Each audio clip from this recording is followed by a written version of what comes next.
আশিনগরের ইতিহাসে এই প্রথমবার রাজুকের পূর্ণ অনুমোদন নিয়ে মাথা তুলে দাঁড়াচ্ছে আলমদিনা টাওয়ার। শুধু একটি ভবন নয়, এটি হাজারো মানুষের দীর্ঘদিনের লালিত স্বপ্নের বাস্তব রূপ। যারা বছরের পর বছর বাসা ভাড়া থেকে ভাবছেন কবে হবে নিজের ছাদ, তাদের জন্য এই সুযোগ এসেছে।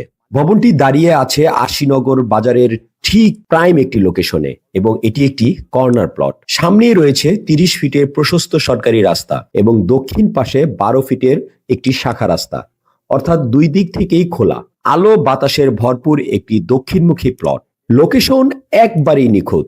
আসাদ গেট থেকে একদম মোহাম্মদপুর বাস স্ট্যান্ড হয়ে বসিলা ব্রিজ পেরুলেই ইসলামী আরবি বিশ্ববিদ্যালয়ের ঠিক বিপরীত পাশে ওমেগা ইংলিশ মিডিয়াম স্কুল ও college, nursing institute, diagnostic centre, Swapno super shop, হাতিলের showroom, dream holiday park, bank ও এটিএম বুথ। পাশেই 24তম বিসিএস ক্যাডার ও সরকারি বেসরকারি ব্যাংক কর্মকর্তাদের আবাসিক এলাকা।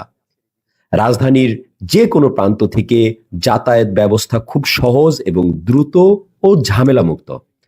এই প্রকল্পটি 9.5 কাঠার উপর নির্মিত হবে।